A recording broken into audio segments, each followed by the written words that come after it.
Hello students, आज के इस लेक्चर में हम circular flow of national income and different concepts of national income study करेंगे।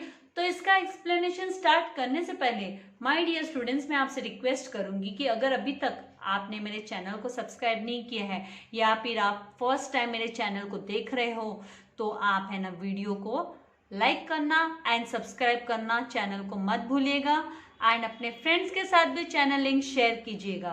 So let's start with circular flow of national income.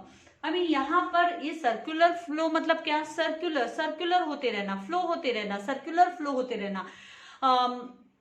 Circular flow of national income ये है ना basic concept है, मैक्रो इकोनॉमिक का basic concept है। और circular flow of national income का मतलब है it refers to the process, ये वो प्रोसेस है जहां पर इकोनॉमी का जो मनी है, इकोनॉमी मनी रिसिप्ट, जो मनी है रिसिप्ट एंड पेमेंट है वो फ्लो होता है इन सर्कुलर मैनर में। सर्कुलर मैनर में वो फ्लो होता है, जैसे कि जहां से शुरुआत होती है वहीं आके एंड होता है, फिर वहां से शुरुआत हो जाती है फिर एंड, तो मतलब शुरुआत और एंड। तो यहाँ पर इन अ सर्कुलर मैनर में कंटिन्यूसली थ्रू टाइम वो चलते रहता है, थ्रू आउट टाइम वो चलते रहता है, थ्रू आउट टाइम वो मूव करते रहता है ना।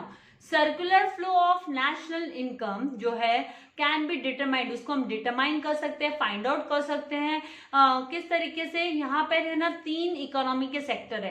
पहला है 2 इकोनॉमिक सेक्टर, दूसरा है 3 economic sector and third one है 4 इकोनॉमिक सेक्टर्स। अभी 2 इकोनॉमिक सेक्टर, इसमें क्या इंक्लूडेड है? तो इसमें household and business firms है, ये कॉम्बिनेशन है household and business firms का। एंड मैथमेटिकली इसे हम y is equals to C plus I हम इसको लिखते हैं। C मतलब household consumptions and I मतलब business firms. Now 3 sector economy में है ना एक और एक्स्ट्रा एडिशन आ जाता है गवर्नमेंट सेक्टर को लेकर, जैसे household then business firms and government sector, and उसके जिसको मैथमेटिकली हम लिखते हैं y is equals to C plus I plus G। Now third one है 4 इकोनॉमिक सेक्टर। तो 4 इकोनॉमिक सेक्टर में क्या क्या इंक्लूडेड होता है? Household then business firms and उसके बाद में government and foreign sector, government and foreign sector. तो इसको मैथमेटिकली कैसे लिखा जाता है? तो mathematically y is equals to C plus I plus G plus x minus m, जहां पर x माइनस m मतलब एक्सपोर्ट, यहाँ पे x मतलब एक्सपोर्ट एंड m मतलब इंपोर्ट, तो एक्सपोर्ट एंड इंपोर्ट का डिफरेंस। ये G मतलब गवर्नमेंट एंड I मतलब बिजनेस फर्म्स एंड C मतलब हाउस होल्ड्स। अभी यहाँ पर जो हम आज स्टडी करने वाले हैं, हमारे सिलेबस में जो दिया हुआ है वो दिया हुआ है हमें 2 सेक्टर का मॉडल दिया हुआ है हमको, तो उस मॉडल को हम स्टडी करेंगे, उससे हम अंडरस्टैंड करेंगे कि 2 सेक्टर मॉडल सर्कुलर फ्लो किस तरीके का होता है। तो जो circular flow of goods and money in a 2 sector model is explain below. तो 2 sector model of national income, there are 2 sectors, इसमें 2 सेक्टर होते हैं, जैसे हमने स्टडी किया अभी जस्ट हमने डिस्कस किया कि 2 सेक्टर मतलब household and firms, house hold and firms. तो यहाँ पर 2 सेक्टर्स में हाउस होल्ड एंड फर्म का कॉम्बिनेशन होता है। ये इकोनॉमी जो 2 सेक्टर इकोनॉमी है वो हाउस होल्ड एंड फर्म का कॉम्बिनेशन होता है। एंड ये डिवाइड करता है डायग्राम को 2 टुकड़ों में, 2 पार्ट्स में डिवाइड करता है। जो अपर हाफ पार्ट है वो है ना किसको रिप्रेजेंट करता है? वो फैक्टर मार्केट को रिप्रेजेंट करता है, फैक्टर मार्केट को रिप्रेजेंट करता है। एंड द लोअर हाफ है वो कमोडिटी मार्केट को रिप्रेजेंट करता है, कमोडिटी मार्केट को रिप्रेजेंट करता है। तो ये हम है ना बेटर, ये जो फिगर दिया हुआ है हमको 7.2, ये इसके थ्रू हम इसको बहुत अच्छे से अंडरस्टैंड कर सकते हैं। ये जो flow of income and expenditure का दिया हुआ है इन अ 2 सेक्टर मॉडल में, तो इससे इसके हेल्प से, इसकी बदौलत हम बहुत ही अच्छे से इसको समझ सकते हैं कि भाई ये 2 सेक्टर जो है 2 सेक्टर मॉडल है ये कैसे काम करता है। तो ये जो फिगर है यहाँ पे, ये जो फैक्टर्स ऑफ प्रोडक्शन है, ये जो लैंड है, लेबर है, कैपिटल है, एंटरप्राइजेस है, ये क्या है?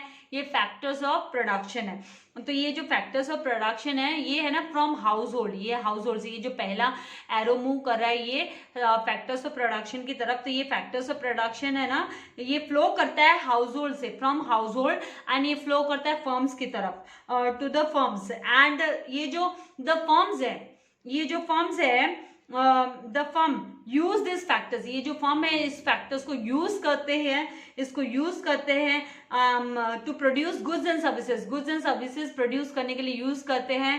एंड फिर उसके बाद में जो गुड्स एंड सर्विसेज, कौन से गुड्स एंड सर्विसेज जो कि हाउस होल्ड के द्वारा रिक्वायर्ड होती है, जो रिक्वायरमेंट होती है हाउस होल्ड की गुड्स एंड सर्विसेज को, तो उसको ये क्या करते हैं, उसको ये प्रोड्यूस करते हैं with the help of the factors of production. And बाद में ये जो गुड्स का फ्लो है, ये गुड्स का फ्लो है, तो यहाँ पे ये जो गुड्स का फ्लो है फ्रॉम हाउस होल्ड की तरफ से, ये जो गुड्स का फ्लो है from the house hold to the firms and from firms back to the house hold, तो ये गुड्स का जो फ्लो है हाउस होल्ड से फर्म की तरफ जाता है, फिर फर्म से वापस है ना ये हाउस होल्ड की तरफ आ जाता है, तो इसको है ना प्रोडक्ट फ्लो बोला जाता है। इसको क्या बोलते हैं हम, product flow. It is called as product flow, it is known as product flow. And same way में जब हम बात करते हैं मनी फ्लो की, तो मनी फ्लो में क्या होता है कि from the firms to the house होल्ड, फर्म से हाउस होल्ड की तरफ मनी फ्लो करती है from the firms to the house hold. And ये किस फॉर्म में मूव करेगी, ये जो पेमेंट किस फॉर्म में जाएगा, तो ये है ना factor income, rent, wages, interest, profit, इस फॉर्म में है ना ये हाउस होल्ड की तरफ मूव करेगा। एंड हाउस होल्ड फिर इसको क्या करेंगे, वो लोग यूज करेंगे इसको, इस इनकम को वो लोग यूज करेंगे परचेज करने के लिए, कंज्यूम करने के लिए, तो ये गुड्स एंड सर्विसेज कंज्यूम करने के लिए, consumption of expenditure on goods and services को कंज्यूम करने के लिए इसका यूज करेंगे। तो ये जो है फ्लो है, ये मनी फ्लो बोला जाता है कि मनी कहाँ से फ्लो करता है, तो मनी है ना हाउस होल्ड से फ्लो करता है फर्म की तरफ, money flows from household to the from the firm to household and then household से वापस ये फर्म्स की तरफ आ जाता है। तो ये जो फ्लो है ये सर्कुलर फ्लो हो गया, हाँ ठीक है। तो इसको हम है ना जो फ्लो है उसको हम क्या बोलते हैं, हम इसको मनी फ्लो बोलते हैं। Money flows from firms to household की तरफ मूव करता है, एंड फिर बाद में हाउस होल्ड से फर्म की तरफ फिर से मूव हो जाता है, तो इसको मनी फ्लो बोला जाता है। तो ये जो है इसको हम बोलते हैं कि in circular flow of income, ये जो सर्कुलर फ्लो ऑफ इनकम है इसमें जो एक्सपेंडिचर, ये जो प्रोडक्शन है ना वो जनरेट करता है फैक्टर इनकम को, प्रोडक्शन है ना वो फैक्टर इनकम को जनरेट करता है, विच इज कन्वर्टेड इनटू, और बाद में जिसको है ना हम एक्सपेंडिचर के तौर पे कन्वर्ट कर लेते हैं, क्योंकि फर्म से वो आता है हाउस होल्ड के पास, फिर हाउस होल्ड से वापस वो है ना कंजम्पशन के थ्रू है ना फर्म्स के पास चला जाता है मनी का फ्लो। तो ये दिस फ्लो ऑफ इनकम, ये फ्लो ऑफ इनकम कंटिन्यू रहता है, continues as a production in continuous activity due to never ending, क्योंकि हमारी जो ह्यूमन डिजायर्स है, ह्यूमन वॉन्ट्स है, वो तो नेवर एंडिंग है, हम सभी जानते हैं। तो ये फ्लो सर्कुलर मोशन में मूव करते रहता है, it makes the flow of income circular. तो ये सर्कुलर जो मोशन है वो चलते ही रहता है फर्म्स एंड हाउस होल्ड के बीच में, ये जो टू सेक्टर इकोनॉमी में ये सर्कुलर मोशन चलते ही रहता है। ऐसा तो नहीं है ना कि भाई हाउस होल्ड को इनकम रिसीव हुई तो बाद में वो अपने पास ही रख लेंगे, कुछ कंज्यूम करेंगे नहीं, ऐसा होता है क्या कभी? नहीं ना, हम पैसे को सर्कुलेट करते हैं, हम कंज्यूम करते हैं, एक्सपेंडिचर्स करते हैं हम गुड्स एंड सर्विसेज पे, तो वो फिर से फर्म्स के पास पहुंच जाता है। तो ये जो सर्कल है वो तो चलते ही रहता है, ये मूवमेंट चलते ही रहता है। नाउ यहाँ पे डू यू नो, तो डू यू नो में यहाँ पे दिया 3 sector model of circular flow of national income. 3 sector model में क्या इंक्लूड हो जाता है, गवर्नमेंट इंक्लूड हो जाता है। Under the 3 sector model the government sector is added to the existing 2 sectors, 2 sector household and firm को add हो जाता है। एंड 4 सेक्टर मॉडल में क्या होता है, सर्कुलर इनकम में क्या होता है कि एक फॉरेन सेक्टर वो ऐड हो जाता है। In 4 sector model foreign sector is added to the existing 3 sectors, that is household, business firms and government sector. तो ये जो do you know and you should know सब है, ये आप लोगों के सिलेबस में नहीं है, इस साल के सिलेबस के लिए रिड्यूस हो गया। Now different concepts of national income, तो डिफरेंट कॉन्सेप्ट्स कौन कौन से हैं नेशनल इनकम के, तो यहाँ पे 4 कॉन्सेप्ट्स है, डिफरेंट कॉन्सेप्ट्स। एक तो है gross domestic product GDP, then net domestic product that is called as NDP, and then gross national product that is GNP, and उसके बाद में NNP that is net national product. तो ये अभी यहाँ पे इसको हम स्टडी करेंगे 1 by 1 हर एक कॉन्सेप्ट को, कि भाई जीडीपी में क्या क्या इंक्लूडेड है। तो जीडीपी है is the gross market value, ये है ना ग्रॉस मार्केट वैल्यू होती है all final goods and services का, यहाँ पर बात हो रही है all final goods and services जो कि प्रोड्यूस होते हैं एक डोमेस्टिक टेरिटरी में, एक कंट्री के अपने कंट्री की बाउंड्री के अंदर, डोमेस्टिक बाउंड्री के अंदर कंट्री के ये है ना प्रोड्यूस होते हैं during a period of 1 year, 1 साल के दौरान अंदर ये प्रोड्यूस होते हैं। अब इसको मैथमेटिकली कैसे रिप्रेजेंट किया जाता है, तो GDP is equals to, GDP वो किसके इक्वल होता है, C plus I plus G, and इसका जो डिफरेंस होता है किसका, एक्सपोर्ट एंड इंपोर्ट का, वो भी लिया जाता है। तो जीडीपी का total GDP is a summation of, GDP is a summation of C ये तो C represents private consumption expenditure, I किसको रिप्रेजेंट करता है, तो आई डोमेस्टिक प्राइवेट इन्वेस्टमेंट को रिप्रेजेंट कर रहा है यहाँ पे, और जी किसको रिप्रेजेंट कर रहा है, तो जी है ना गवर्नमेंट कंजम्पशन एंड इन्वेस्टमेंट को रिप्रेजेंट कर रहा है। एंड एक्स माइनस एम मतलब नेट वैल्यू हम लेते हैं, नेट एक्सपोर्ट वैल्यू हम लेते हैं, जिसमें से हम value of export minus value of imports हम करते हैं। नाउ सेकेंड जो कॉन्सेप्ट है नेशनल इनकम का वो है एनडीपी। एनडीपी मतलब नेशनल डोमेस्टिक प्रोडक्ट। इसमें क्या होता है कि जो एनडीपी है ना वो कैसे लिया जाता है, तो नेट मार्केट वैल्यू होती है, ये NDP is a net market value, ये net market value all final goods and services produced within a territorial, यहाँ पे टेरिटोरियल बाउंड्रीज जो कंट्री की बाउंड्रीज है, फिजिकल बाउंड्रीज है, उसके अंदर ही ये जो गुड्स एंड सर्विसेज प्रोड्यूस होते हैं उसकी नेट मार्केट वैल्यू है एनडीपी। तो यहाँ पर हमें क्या करना पड़ता है, एनडीपी को फाइंड आउट करने के लिए हम जीडीपी ग्रॉस डोमेस्टिक प्रोडक्ट हमको पता होना जरूरी है, और उसमें से माइनस किया जाता है डेप्रिसिएशन, डेप्रिसिएशन हम माइनस करते हैं। जैसे हमको पता है कि कैपिटल एसेट्स पे डेप्रिसिएशन चार्ज होता है, तो वो डेप्रिसिएशन यहाँ पे माइनस करना होता है। Then third gross national product. Gross national product का मतलब, gross national product means the gross value, gross value लिया जाता है किसका, ग्रॉस वैल्यू तो फाइनल गुड्स एंड सर्विसेज का, प्रोड्यूस्ड एनुअली, एनुअली पूरे साल में एनुअली जो प्रोड्यूस होती है एक कंट्री के अंदर, country with in the boundary of a country, तो वो हम है ना ग्रॉस वैल्यू है ना फाइनल गुड्स एंड सर्विसेज की लेते हैं। एंड विच इज यहाँ पर which is estimated accordingly according to the price, जो प्राइस जो मार्केट में रिलेटेड प्राइस है इन द मार्केट में क्या एस्टिमेटेड रिलेटेड प्राइस है उसके अकॉर्डिंग होता है। तो यहाँ पे जीएनपी के लिए, जीएनपी कैलकुलेट करने के लिए सी प्लस आई प्लस जी, सी का मतलब क्या होता है, हमने ऊपर भी यहाँ पे स्टडी किया कि private consumption expenditure, and I का मतलब होता है यहाँ पर आई का मतलब domestic private investment, and G का मतलब जो गवर्नमेंट एक्सपेंडिचर्स होते हैं, एक्स माइनस एम मतलब difference between the value of export minus value of import, M मतलब इंपोर्ट, एंड प्लस हम फिर आर माइनस पी लेते, तो आर माइनस पी क्या होता है, तो रिसिप्ट्स फ्रॉम अब्रॉड, अब्रॉड से कितना रिसीव हुआ with in a country, abroad में कितना आया, एंड है ना कंट्री से बाहर कितना गया अब्रॉड में, पेमेंट कितना गया अब्रॉड में, तो उसका डिफरेंस भी ग्रॉस नेशनल प्रोडक्ट के लिए हम है ना ऐड करने में लेते हैं, हम उसको समीशन लेते हैं। नाउ यहाँ पर फोर्थ जो लास्ट टर्म है वो है एनएनपी, एनएनपी मतलब नेट नेशनल प्रोडक्ट। तो net national product is the net market value of all final goods and services, सारे के सारे फाइनल गुड्स एंड सर्विसेज के नेट मार्केट वैल्यू है, ये नेट मार्केट वैल्यू है produce by the residents of a country, क्योंकि ये with in the boundary of a country, country की बाउंड्री के अंदर होता है, इसलिए हमें है ना रेसिडेंट्स ऑफ अ कंट्री के within the produce by the residents of a country during a period of 1 year, 1 साल के अंदर दौरान। नाउ यहाँ पे NNP is equals to, NNP किसके इक्वल में होता है, तो जीएनपी माइनस डेप्रिसिएशन। एनएनपी में हम ग्रॉस नेशनल, एनएनपी कैलकुलेट करने के लिए हमको ग्रॉस नेशनल प्रोडक्ट माइनस हमको डेप्रिसिएशन करना होता है, जो कि आप सभी जानते हैं कि डेप्रिसिएशन किस पे चार्ज होता है, तो कैपिटल एसेट्स पे डेप्रिसिएशन कैलकुलेट किया जाता है, और उसको फिर हमें माइनस करना होता है जीएनपी में से। तो ये है it is all about the different concepts of national income.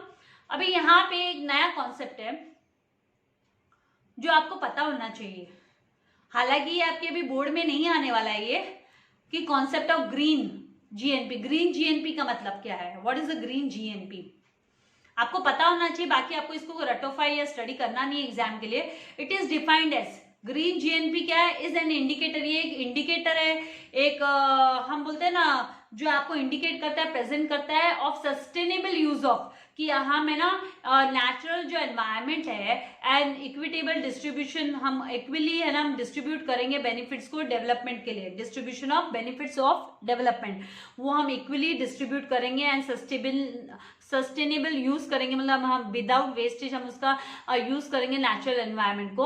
और फिर यहाँ पे ग्रॉस नेशनल प्रोडक्ट को है ना does not take into consideration, तो इसमें जीएनपी में ग्रॉस नेशनल प्रोडक्ट को हम कंसिडर नहीं करते हैं, we don't take it in account, हम उसको कैलकुलेशन के समय उसको नहीं कंसिडर करते हैं। The cost in terms of, कौन से टर्म्स में हम कॉस्ट को लेते हैं, तो एनवायरमेंटल पॉल्यूशन, क्या depletion of natural resources caused by production of output की वजह से क्या क्या है ना जो नेचुरल रिसोर्सेज वो है ना डिप्लीट हुए, मतलब वो कम हो गए या वो पूरे के पूरे ना दुर्लभ हो गए, दिखाई नहीं दे रहे हैं, मतलब गायब ही हो गए हैं, या मियर increase in GNP will not reflect the improvement in quality of life. जो हमारी क्वालिटी लाइफ की क्वालिटी है वो अगर हम जीएनपी इंक्रीज कर देंगे, जस्ट हम जीएनपी ग्रॉस नेशनल प्रोडक्ट को इंक्रीज करेंगे तो उसी से हमारी क्वालिटी ऑफ लाइफ इंप्रूव होगी, ऐसा नहीं है। When it increases environmental pollution, जब हम जानते हैं कि अगर वो कोई भी पर्टिकुलर जो प्लांट वो एनवायरमेंट पॉल्यूशन को इंक्रीज कर रहा है या रिड्यूस कर रहा है, जो रिसोर्सेस हमारे लिए जो नेचर में अवेलेबल है वो फ्यूचर जनरेशन के लिए पूरा का पूरा डिप्लीट कर रहा है, पूरा का पूरा खाली कर रहा है, तो फिर उसका कोई फायदा नहीं है उस क्वालिटी लाइफ का। तो इसीलिए ना जो ग्रीन जीएनपी इसका इंट्रोडक्शन हुआ है, इसको इंट्रोड्यूस किया गया है वाइल मेजरिंग इकोनॉमिक वेलफेयर।